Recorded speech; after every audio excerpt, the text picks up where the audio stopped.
I was standing barefoot on my own kitchen tile when the first patrol car lights flashed through the front windows, red and blue cutting across the cabinets I'd paid for, the table I'd assembled myself, the quiet life I'd built inch by inch, and my unemployed sister was screaming that I was abandoning family, while my mom stood behind her with her arms crossed like a disappointed judge, and in that moment, with my phone still warm in my hand from dialing 911, I understood something that took me 32 years to fully accept.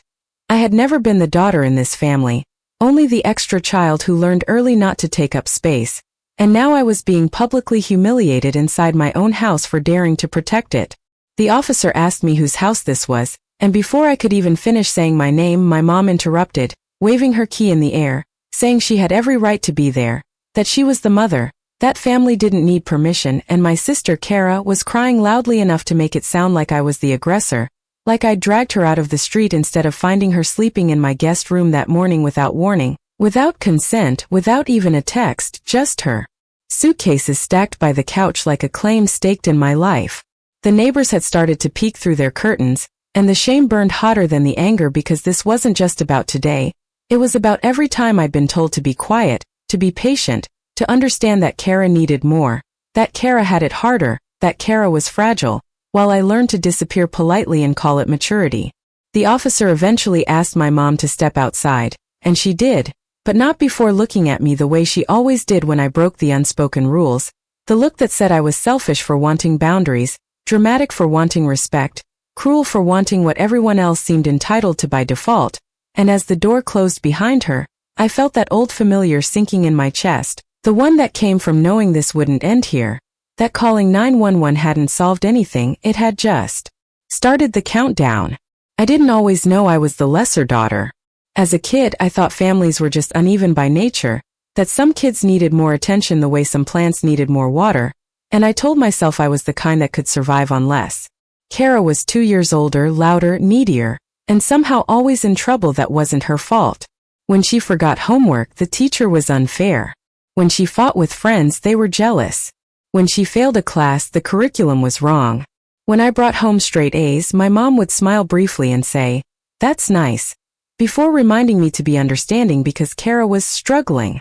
At my high school graduation, Kara didn't come because she was too upset about her own situation, and my mom spent the entire ceremony whispering to relatives about how worried she was about Kara's future, while I stood in my cap and gown feeling like an inconvenience in my own achievement. Even then I told myself it didn't matter, that I didn't need applause, that independence was its own reward, but what I was really doing was training myself not to expect fairness. By the time college came around, I'd learned not to ask for help. I worked part-time, took loans, lived with roommates who barely knew my name while Kara moved back home after dropping out, then left again after fighting with my mom, then came back again, each return treated like a tragedy, narrowly survived. When I graduated college, there was no party, just a quick dinner where my mom reminded me that Kara was finding herself and needed support, and that I shouldn't hold my success over her.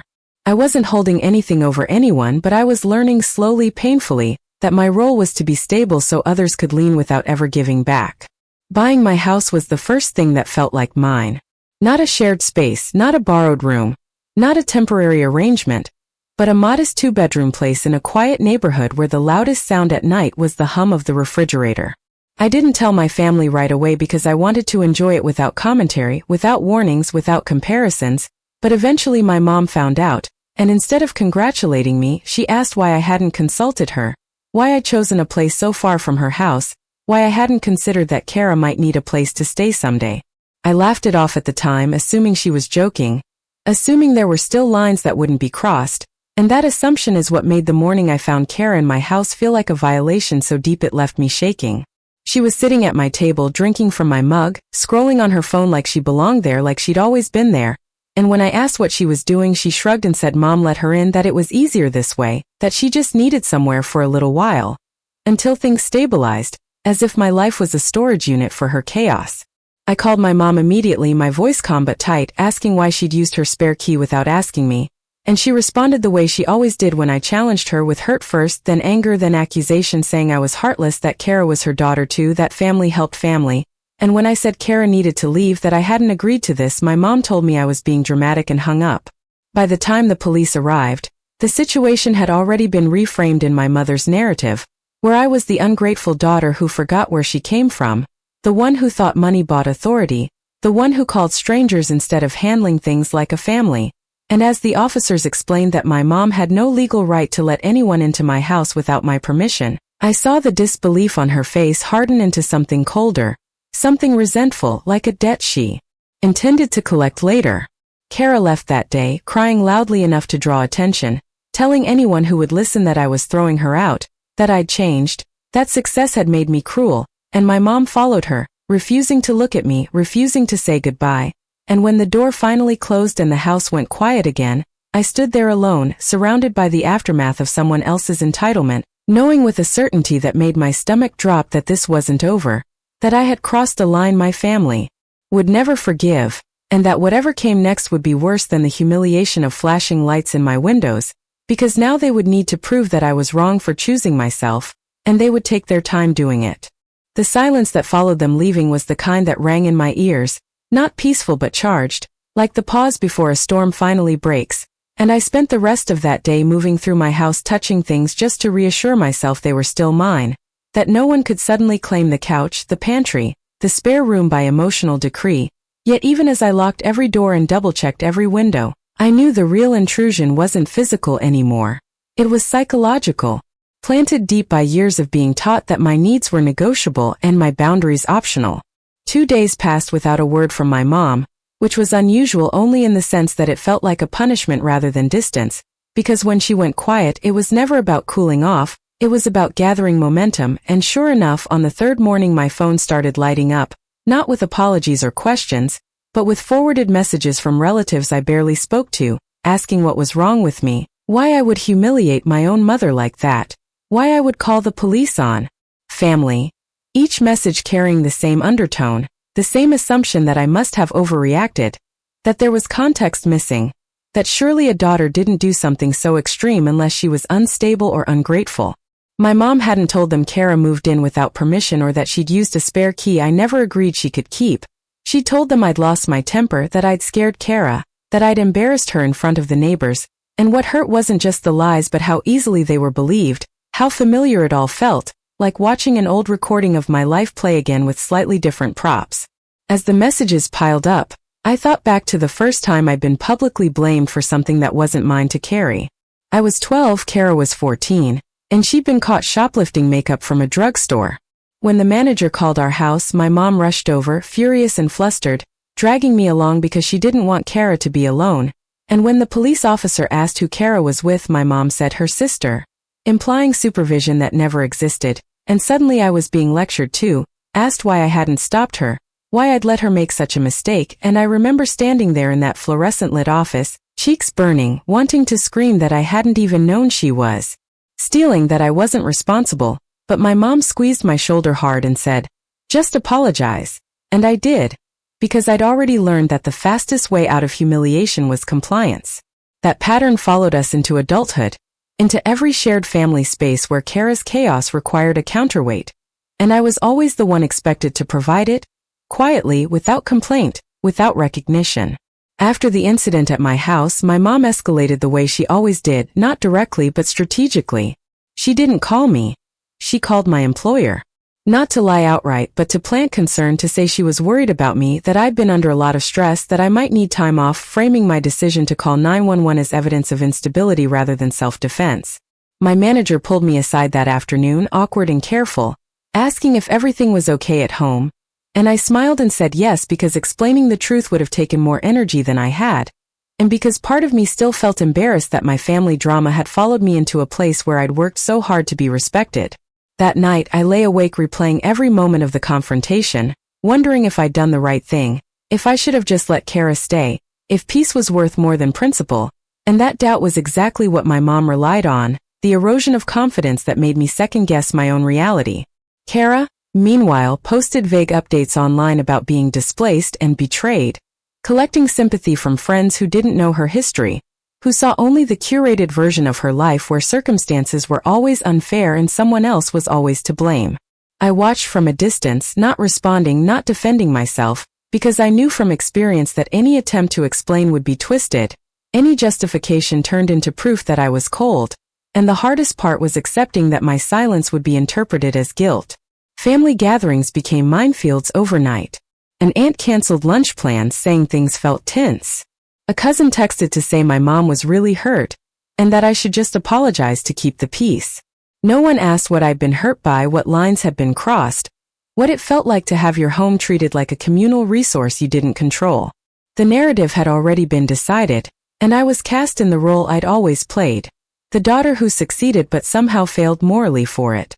In the middle of all this, my mom showed up at my door again, unannounced, this time without Kara, standing on the porch with a practiced look of concern that didn't reach her eyes, saying she wanted to talk calmly, that she didn't understand why things had gotten so out of hand. I didn't let her in. I spoke through the door, my voice steady but my hands shaking, telling her that she'd broken my trust, that she'd used a key without permission, that she'd put me in an impossible position, and she sighed loudly, saying I was making a big deal out of nothing, that houses were just houses, that family was what mattered. And when I said family respected boundaries, her tone shifted, sharp and dismissive, telling me I'd always been too sensitive, too rigid, that I thought rules mattered more than people. And there it was again, the subtle rewrite of my character, the implication that my values were flaws. When she left, she did so with a warning disguised as advice, telling me I'd regret pushing people away, that I couldn't do everything alone forever, that one day I'd need family and they'd remember how I treated them. That threat lingered long after her car pulled away, echoing old fears I'd never fully confronted. The fear of being alone, of being unloved, of being the problem everyone else agreed on behind closed doors. But beneath that fear, something else was beginning to form, quieter but stronger, a realization that my compliance had never bought me safety anyway, that bending hadn't protected me from blame or resentment, it had only delayed it. I didn't know it yet, couldn't have articulated it then, but that week marked the first time I stopped trying to prove I was a good daughter and started slowly, privately, preparing to be something else entirely. By the time the accusations settled into a dull, constant hum in my life, I realized how thoroughly my family had always controlled the narrative around me, and how little space I'd ever left for my own version of events to exist without apology. Weeks passed, then months, and the immediate drama faded into something more corrosive, a background assumption that I was difficult, distant, and ungrateful, an assumption that followed me into conversations I wasn't even part of. I would hear about comments later, things my mom said at dinners I no longer attended, jokes about how I'd called the cops on my own blood, delivered with a laugh that made it sound like an amusing quirk instead of a desperate last resort. Kara moved between friends' couches and short-term arrangements, always framed as being in transition, always one opportunity away from stability that never quite arrived, and every time she faltered, my mom circled back to me, hinting that if I'd just been more flexible, more generous, more understanding, things might have turned out differently. It was exhausting in a way I didn't have language for yet, the constant implication that my success was a resource others were entitled to draw from, and that withholding it was a moral failure. Looking back, I can trace this expectation all the way back to childhood, to the subtle ways responsibility was unevenly assigned. When Kara missed curfew, I was asked why I hadn't reminded her to come home. When she failed to pay a bill after borrowing money, my mom suggested I should have known better than to lend it if I wasn't prepared to cover the loss. When she quit yet another job because her boss didn't respect her, my mom would glance at me and say, "You're so lucky you're stable," as if stability were a personality trait I'd been born with rather than something I clawed my way toward through discipline and sacrifice. I absorbed those messages without protest, telling myself it was easier to be the dependable one than the demanding one, that strength meant not needing what others took for granted, but that belief came at a cost I didn't fully recognize until it started to erode my sense of self. After the incident with the police, I began noticing how often my needs were minimized in real time. At a cousin's engagement party, an aunt pulled me aside to say my mom was still very upset, and that maybe I should consider letting Kara stay with me, just temporarily, to heal the rift. I remember staring at her, stunned, realizing that even now, after everything, the solution being offered was my continued sacrifice. No one suggested Kara get a job, seek counseling, or take responsibility for the instability she carried with her like a storm cloud. The unspoken assumption was that I could absorb the disruption because I always had, because my life looked orderly from the outside, because I didn't make my pain loud enough to inconvenience anyone else. I smiled, excused myself, and left early, sitting in my car afterward with my hands on the steering wheel, feeling something inside me harden into resolve. That was when the preparation began, though I wouldn't have called it that at the time. It didn't look dramatic or confrontational. It looked like therapy appointments scheduled quietly during lunch breaks, where I learned to name patterns instead of excuses. It looked like changing passwords, removing my mom's access to shared accounts, retrieving the spare key she'd copied without telling me, and replacing the locks entirely. It looked like pulling my credit report and discovering small, unsettling irregularities, utilities, and services I didn't recognize that had been opened in my name years earlier to help Kara out. Things my mom had arranged casually, assuming I'd never question them. Each discovery felt like another layer of fog lifting, revealing how deeply my autonomy had been compromised under the guise of family support. I didn't confront anyone about it. I documented everything quietly, methodically, resisting the urge to explode or accuse, because for the first time, I understood that clarity was more powerful than outrage. My mom noticed the shift before anyone else. She commented on how distant I seemed, how formal our conversations had become, how I no longer shared details about my life. She tried to reassert closeness with sudden gestures of affection, dropping off food, sending childhood photos, reminiscing about how close we used to be. But the warmth felt transactional, conditional on my eventual compliance. When that didn't work, she pivoted back to guilt, reminding me of everything she'd done for me, of how much she'd sacrificed, tallying a debt I'd apparently never repaid. And when I didn't respond the way she expected, her tone sharpened, accusing me of being cold, of letting therapy put ideas in my head, of forgetting my place in the family. Each attempt only confirmed what I was beginning to accept. My role had never been based on love alone, but on utility. Kara reached out too, sporadically, usually when she needed something. The messages were friendly on the surface, asking how I was, commenting on old memories, but they always curved toward a request, a favor, a crisis that only I could fix. I kept my responses polite and brief, declining without explanation, and each refusal seemed to confuse her, as if she genuinely couldn't understand a version of me that didn't automatically comply. Once she snapped, telling me I thought I was better than everyone now, that my house and my job had gone to my head, and instead of defending myself, I simply told her I wasn't available to help and muted the conversation. The calm that followed was unfamiliar and unsettling, like stepping into silence after years of noise, but beneath the discomfort was a growing sense of control, fragile but real. The family backlash intensified as my boundaries solidified. Invitations stopped coming. Holidays passed with strained, obligatory messages instead of plans. I was painted as the one who'd chosen distance, the one who'd fractured the family over pride, and for the first time I let them believe it, not because it was true, but because arguing had never changed the outcome anyway. What they didn't see was the way I was rebuilding myself behind the scenes, learning the difference between loneliness and peace, between obligation and choice. I still felt grief for the family I'd wanted, the one I'd spent years trying to earn, but that grief was slowly being replaced by something steadier, a recognition that survival had taught me skills I was finally using for myself. By the end of that year, I was no longer waiting for an apology that would never come or a reckoning that might never arrive. I was gathering information, strengthening my footing, and letting my family underestimate me the way they always had, assuming my quiet meant weakness, my restraint meant surrender. They didn't realize that the same patience I'd been forced to cultivate as the overlooked daughter was now being repurposed into something far more dangerous to the stories they'd built about me. Independence, clarity, and a resolve that no longer needed their approval to exist. What finally pushed things from simmering resentment into open conflict wasn't a dramatic confrontation or a shouted accusation, but a seemingly ordinary family event that exposed how little my autonomy had ever mattered to them, and how willing they were to rewrite reality if it served their comfort. My mom announced through a group message I hadn't even been sure I was still part of, that she was hosting a large family dinner to bring everyone back together, framing it as a healing gesture after months of tension, and several relatives echoed the sentiment, tagging me directly and saying it would mean so much if I came, if I showed I was willing to move on. I hesitated, not because I wanted to avoid them forever, but because I'd learned the cost of walking into spaces where my boundaries were treated like suggestions.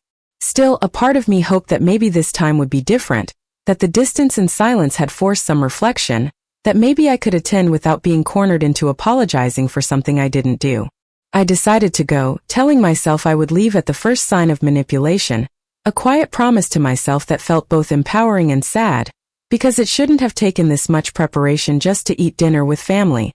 The moment I arrived, I knew I'd misjudged their intentions. Conversations hushed when I walked in, not out of respect, but out of anticipation, like everyone was waiting to see which version of me would show up, the compliant one they remembered or the distant one they'd been warned about.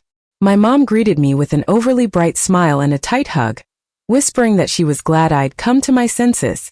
A phrase that landed like a slap because it made clear this wasn't a reconciliation, it was a victory lap. Kara was there too, sprawled comfortably on the couch, laughing loudly, looking healthier and more at ease than I'd seen her in months, and the sight triggered a familiar mix of anger and guilt, because her comfort had always been prioritized over my security, even now.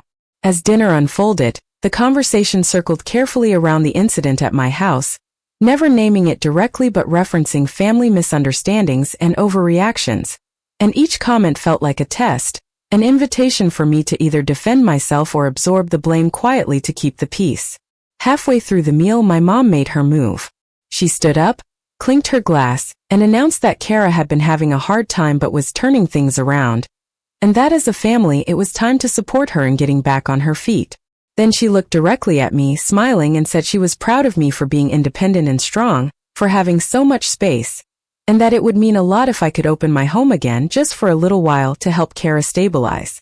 The room went quiet, every eye shifting to me, and in that moment I realized this dinner hadn't been about healing at all.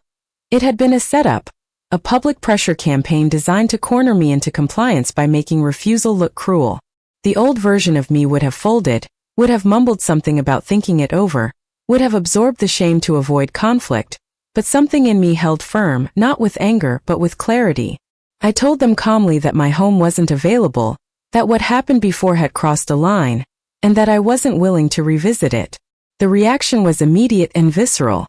My mom's smile disappeared, replaced by a look of disbelief that quickly hardened into outrage, and she accused me, right there at the table, of punishing Kara for being vulnerable, of holding grudges, of letting success make me selfish. Relatives chimed in, some gently, some bluntly, saying family helped family, that I was being rigid, that surely I could make an exception.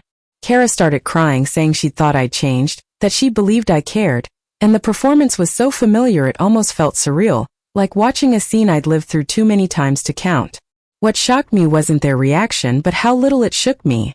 I felt a strange calm settle over me as I repeated my answer, refusing to justify or explain, and when the pressure escalated I stood up, thanked them for dinner and left. The fallout was swift and brutal. Within hours my phone was flooded with messages accusing me of humiliating my mom, of making Kara look bad, of ruining what was supposed to be a fresh start. My mom sent a long text detailing every sacrifice she'd ever made for me, every moment she'd supported me, framing my refusal as a betrayal of everything she stood for. She ended it by saying she hoped I was happy choosing a house over family, a line that echoed the same false choice she'd always presented, as if protecting myself automatically meant abandoning them. I didn't respond. Instead, I saved the messages, adding them to the growing record I was keeping, not for revenge, but for clarity, proof that my memory wasn't exaggerating, that this pattern was real and persistent. In the days that followed, I noticed something else shifting.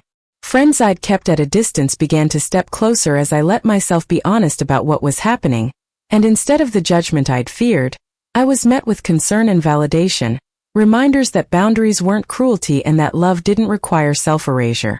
Therapy sessions grew more focused, less about surviving family interactions and more about imagining a future that wasn't defined by them at all. I updated my will, named beneficiaries who weren't related by blood, and made practical decisions that felt both heavy and liberating, small acts of independence that quietly reinforced my sense of control. My family, meanwhile, grew louder in their condemnation, mistaking my silence for shame rather than resolve, unaware that every attempt to pressure me was only strengthening my case, not just emotionally, but legally and financially, in ways they couldn't yet see. By the end of that season, the distance between us had become undeniable, no longer an unspoken tension but an open rift, and while part of me mourned the finality of it, another part recognized the strange relief in knowing exactly where I stood. I was no longer the daughter waiting to be chosen, to be prioritized, to be treated fairly if I just tried harder. I was the daughter who had chosen herself, quietly, methodically, and with a patience that my family continued to underestimate, unaware that the ground beneath their assumptions was already shifting, and that the power they'd always taken for granted was slowly, irrevocably slipping out of their hands. The shift from emotional pressure to something more tangible happened so subtly at first that I almost missed it, disguised as concern and coincidence, but once I noticed it, I couldn't unsee how far my family was willing to go to reassert control. It started with small disruptions that felt random on their own. A utility company calling about a past due balance I knew I'd paid, a bank alert about an inquiry I didn't recognize, mail going missing for days at a time. Each incident came with a plausible explanation, an easy shrug, and under normal circumstances I might have brushed them off as bureaucratic noise. But therapy had taught me to trust patterns over excuses, and something about the timing felt deliberate. When I pulled my credit report again, more carefully this time, I found it wasn't just old accounts lingering in my name, it was new activity, small lines of credit opened and closed quickly, late fees accumulating just enough to leave a mark, a quiet erosion of the financial stability I'd worked so hard to build. My stomach dropped as the realization settled in that this wasn't chaos spilling over anymore, it was intervention, a way of reminding me that independence could be revoked if I pushed too hard. I confronted my mom once, carefully, asking if she knew anything about the accounts, framing it as a question rather than an accusation, and her reaction told me everything I needed to know. She didn't deny it outright. Instead, she sighed heavily and said she'd only ever tried to help, that Kara had needed support and that I was better equipped to handle the consequences, as if credit damage were a shared inconvenience rather than a violation.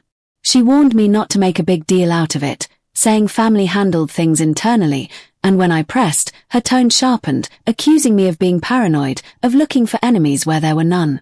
The gaslighting was so familiar it almost felt comforting, a reminder of how things had always worked, but this time, instead of folding, I documented the call, noting dates, statements, and inconsistencies, my hands steady in a way they never would have been before. Kara, emboldened by my mom's stance, grew bolder too.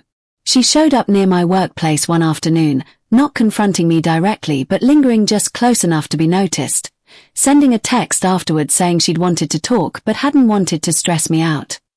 The implication was clear. She knew where I was, she could insert herself whenever she wanted, and she expected me to accommodate her presence the way I always had.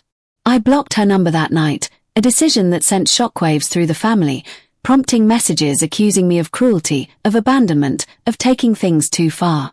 What they didn't realize was that I wasn't reacting emotionally anymore, I was responding strategically, consulting a lawyer about identity theft, filing formal disputes, freezing my credit, and beginning a process that moved slowly but decisively, each step reclaiming a piece of ground I hadn't known I'd lost. The legal language was sobering, stripping the situation of sentiment and reducing it to facts. Unauthorized access, fraudulent accounts, misuse of personal information. Hearing my story reflected back to me without emotional qualifiers was both validating and chilling, because it confirmed that what I'd endured wasn't just dysfunctional, it was actionable. My lawyer asked if I wanted to proceed cautiously or fully, and I chose caution outwardly, escalation inwardly, allowing the process to unfold without alerting my family to how serious the consequences could be. I continued to attend a few large gatherings, remaining polite but distant, letting them believe I was simply sulking, that time would soften me, while behind the scenes I gathered evidence, requested records, and prepared for outcomes they hadn't imagined. The moment the consequences became unavoidable came when my mom tried to access one of my accounts and was blocked by the security changes I'd put in place.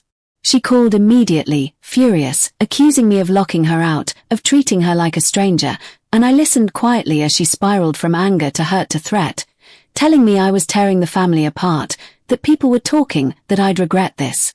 I told her calmly that my finances were no longer shared, that any further unauthorized use would be handled through proper channels, and the silence on the other end of the line was unlike anything I'd heard before, stunned and brittle, as if a rule she'd assumed was permanent had suddenly been erased. When the official notices began arriving, not just to me but to addresses my mom had used before, the family panic set in. Relatives who'd once criticized me now called with questions, asking what was happening, whether things were serious, whether lawyers were involved, and I answered truthfully but sparingly, refusing to shield my mom or Kara from the reality of their actions. My mom tried to spin it again, telling people I was overreacting, that I'd misunderstood, that paperwork made things look worse than they were, but doubt had crept into the narrative, cracks forming as facts replaced feelings. For the first time, I wasn't the only one questioning her version of events. Through it all, I felt a strange mixture of grief and relief. Grief for the family I'd hoped might change. Relief that the weight of managing their behavior was no longer mine alone. I focused on practical steps, repairing my credit, securing my home further, building a support network that wasn't contingent on blood ties. Each task grounded me, reminding me that control wasn't something to be seized dramatically, but something reclaimed incrementally, through patience and persistence. My family still underestimated me, still believed I'd back down to avoid discomfort, but they were running out of leverage, and the quiet certainty growing inside me told me that the reckoning they feared wasn't something I would unleash impulsively, it was something already in motion, guided not by anger, but by the steady, irreversible force of accountability.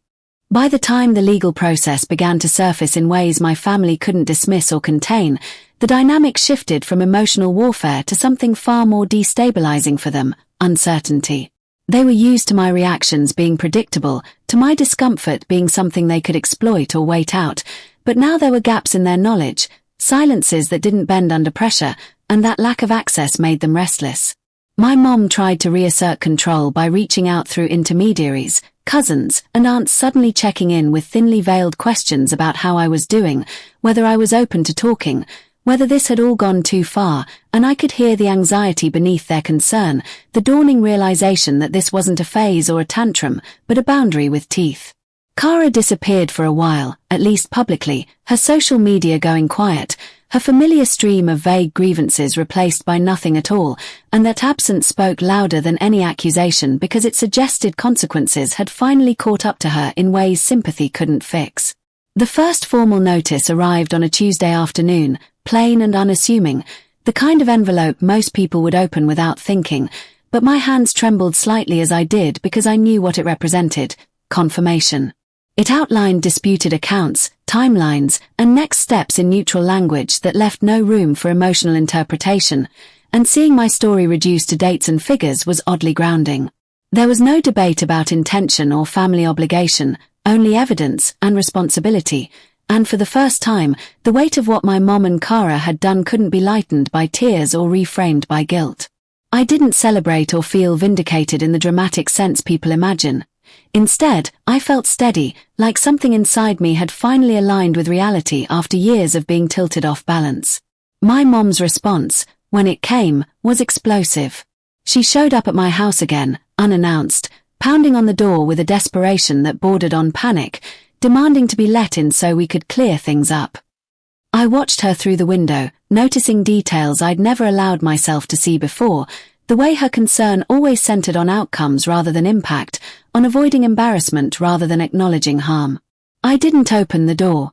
I told her through it that any communication needed to go through proper channels now, that showing up like this wasn't appropriate, and the shift in her voice from anger to fear was immediate and unsettling. She accused me of trying to ruin her life, of choosing paperwork over people, of forgetting that she was my mother, and when that didn't move me, she threatened to tell everyone what kind of person I really was, a threat that would have terrified me once but now felt hollow, because she'd been telling that story for years and it had already lost its power. What surprised me most wasn't her reaction, but mine. I didn't feel small or cornered or tempted to fix things. I felt detached, almost analytical, aware that this moment was less about reconciliation and more about loss of control. When she finally left, slamming her hand against the door in frustration, I sat down on my couch and let myself feel the sadness I'd been postponing, not for the confrontation itself, but for the realization that the mother I'd wanted, the one who would choose fairness over favoritism, had never existed in the way I'd hoped. That grief was quieter than anger but heavier, a mourning of something that had shaped my entire sense of worth, and letting myself acknowledge it felt like another step toward freedom. As word spread that legal and financial consequences were unfolding, the family narrative fractured further. Some relatives pulled back completely, unwilling to be associated with what they now understood was more serious than a disagreement. Others reached out with cautious apologies, admitting they hadn't known the full story, that they'd assumed I was exaggerating, and while part of me appreciated the recognition, another part noted how quickly loyalty shifted when facts entered the room. I accepted their words without reopening doors, understanding that validation didn't require renewed access. Kara attempted to contact me from a new number, her message shorter and less confident than before, asking if we could talk like adults, and I declined, recognizing that conversation without accountability would only reset the cycle I'd worked so hard to break. Behind the scenes, I continued to cooperate with the process, providing documentation, answering questions, and following guidance that emphasized consistency over confrontation. Each interaction reinforced how far I'd come from the daughter who apologized reflexively, who absorbed blame to keep the peace. Friends noticed the change too, commenting on how grounded I seemed, how my presence no longer carried the tension they'd sensed before, and those observations mattered more than my family's opinions ever had, because they reflected a version of me built on choice rather than obligation. I invested time in my home again, reclaiming it not just as a physical space but as a symbol of safety, repainting walls, rearranging rooms, making decisions without anticipating criticism, small acts that felt quietly revolutionary. As the weeks turned into months, the outcome became inevitable, not in a dramatic, courtroom sense, but in the slow accumulation of consequences that no amount of spin could erase. My mom's authority within the family weakened as people recognized the cost of unquestioned loyalty, and Kara's pattern of instability could no longer be framed as bad luck alone. I didn't orchestrate their downfall or seek public sympathy. I simply stopped protecting them from the results of their choices, and that restraint was more devastating to their narrative than any outburst could have been. I understood then that power didn't come from winning arguments or forcing apologies, but from withdrawing consent, from refusing to participate in systems that thrived on my silence, and as that understanding settled into something unshakable, I knew the final reckoning, when it came, would not be loud or cruel, but unmistakable, a moment where truth would stand on its own, and there would be nothing left for them to argue against. The reckoning arrived not with raised voices or dramatic confrontations, but in a setting my family couldn't control, where their usual tactics of rewriting and emotional pressure simply didn't apply, and that made it all the more devastating for them. It happened at a large extended family gathering organized by a relative who had stayed mostly neutral throughout everything, a milestone celebration that drew people from different branches of the family, including some who hadn't been part of the earlier conflicts and therefore hadn't fully absorbed my mom's version of events. I debated whether to attend, aware that my presence alone could reignite tensions, but something in me felt ready, not to argue or defend myself, but to exist calmly in the same space without bending. When I arrived, I noticed immediately how the atmosphere shifted, conversations pausing briefly before resuming with forced normalcy, curiosity and unease mixing in equal measure, and for once, I didn't shrink under it. I greeted people politely, answered questions about my work and my life without oversharing, and let the contrast between who I was and who I'd been portrayed as speak for itself. My mom was there, visibly tense, her attention flicking between me and the clusters of relatives she was trying to keep aligned, and Kara hovered close to her, quieter than usual, her confidence dulled by months of consequences she hadn't expected to face. The turning point came when a relative, unaware of the full history, mentioned offhand how complicated things must have been with the legal stuff, and the room stilled just enough for the implication to land. My mom stiffened, jumping in too quickly to deflect, insisting it had all been a misunderstanding blown out of proportion, but the seed had been planted, and others began asking questions, not accusatory at first, just curious, and curiosity was something my mom couldn't easily silence. I didn't volunteer information, didn't interrupt or correct her in real time, I simply answered when directly asked, sticking to facts, timelines, and outcomes, describing what had happened without embellishment or emotion, and the effect was immediate and profound, because for the first time, my calm narrative existed alongside hers in the same room, and the discrepancies were impossible to ignore. As the conversation unfolded, documents were mentioned, notices acknowledged, and it became clear that what had been framed as family drama involved real consequences and verified actions, not just hurt feelings. I watched faces change as people recalibrated their assumptions, the realization dawning that I hadn't called the police impulsively or pursued formal action out of spite, but because my boundaries and identity had been violated repeatedly. My mom tried to regain control, her voice tightening as she appealed to her role as a parent, to intentions rather than outcomes, but those arguments fell flat in a space where intention no longer outweighed impact. Kara attempted to interject, framing herself as caught in the middle, but even that familiar posture didn't carry the same weight now that patterns had been exposed, and the room filled with an uncomfortable silence that felt heavier than any argument, a collective recognition that something fundamental had shifted. What struck me most in that moment was not their discomfort, but my own sense of detachment from it. I wasn't there to win or humiliate anyone, and I didn't feel the rush of validation I'd once imagined such a moment might bring. Instead, I felt grounded, present, aware that this was the inevitable result of choosing consistency over compliance, and that the truth didn't need theatrics to be understood. When the conversation eventually moved on, the dynamic had changed irreversibly.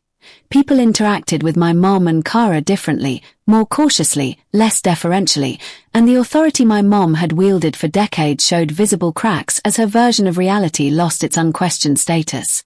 She avoided my gaze for the rest of the event, not out of anger, but something closer to recognition, an awareness that the leverage she'd relied on was gone.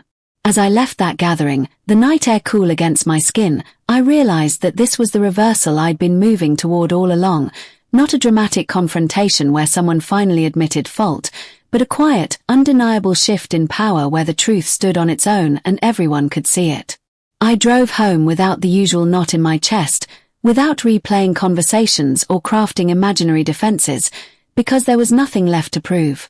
My family could continue to feel however they wanted about my choices, but they could no longer define them for me, and that realization brought a calm I'd never known before, the kind that comes not from winning, but from finally stepping out of a story that was never written with your well-being in mind. The weeks after that gathering unfolded with a steadiness that felt almost surreal, as if my life had finally shifted into a register where chaos no longer dictated the rhythm of my days, and the calm that settled in wasn't fragile or temporary but earned through endurance. My mom stopped calling entirely, not out of respect, but because there was nothing left she could leverage without exposing herself further, and that silence, once terrifying, became one of the clearest confirmations that I'd done the right thing. Kara faded from my awareness too, her attempts at indirect contact dwindling as consequences narrowed her options, and for the first time, I wasn't tracking their moods or anticipating their needs. I was simply living, waking up in a house that felt fully mine, going to work without the hum of dread beneath my focus, making plans that didn't require contingency strategies for emotional fallout. The legal and financial threads resolved gradually, cleanly, with records corrected and safeguards locked into place, not with dramatic apologies or confessions, but with finality, and that mattered more than I'd expected because it closed doors that had been left ajar for decades under the pretense of family obligation. Emotionally, the closure came in quieter moments, in therapy sessions where I no longer needed to recount new incidents, only to process the absence of them, the unfamiliar space left behind when dysfunction no longer filled every corner. I grieved the family I'd wanted, not the one I'd had, allowing myself to acknowledge the loss without trying to fix it or rationalize it away, and that grief softened over time into acceptance, not forgiveness in the traditional sense, but a recognition that I didn't need understanding from people who had never truly seen me. Friends became chosen family in ways that felt grounded and reciprocal, relationships built on mutual respect rather than obligation, and as I invested in those connections, I realized how little energy healthy love actually required compared to the constant vigilance I'd once mistaken for loyalty. Occasionally, news filtered back to me through distant channels, updates I didn't seek out but couldn't entirely avoid, and each one reinforced the clarity of my decision. My mom's influence within the family remained diminished, her narratives met with skepticism instead of automatic agreement, and Kara's pattern continued, no longer buffered by my stability or my credit or my silence. I felt sadness for them at times, a distant compassion that didn't pull me back into the cycle, but that compassion no longer came with sacrifice attached, and that distinction marked the final shift from survival to autonomy. I hadn't ruined anyone's life, as I'd once been accused of doing. I'd simply stopped absorbing the consequences meant for others, and the system that had relied on my compliance collapsed under its own weight. The most unexpected outcome was the sense of self-trust that emerged once the noise receded. I stopped second-guessing my instincts, stopped rehearsing explanations for boundaries I was allowed to have without justification, and that confidence spilled into other areas of my life, decisions made more decisively, opportunities pursued without the familiar fear of backlash. I understood now that calling 911 that day hadn't been an act of betrayal or overreaction. It had been the first time I'd chosen reality over denial, safety over appeasement, and everything that followed, painful as it was, stemmed from that single moment of clarity. The humiliation I'd felt with patrol lights in my windows had transformed into something far more enduring: self-respect. On quiet evenings, sitting alone in my living room, I sometimes thought about how different my life might have been if I'd learned earlier that love didn't require self-erasure, but regret no longer had the sharp edge it once did, because the lessons had been hard-won and deeply integrated. I was no longer the daughter who disappeared to keep the peace, no longer the backup plan or the safety net stretched thin for everyone else's emergencies. I was simply myself, grounded, whole, and free to define family on my own terms, and that freedom, once unimaginable, had become the most natural thing in the world.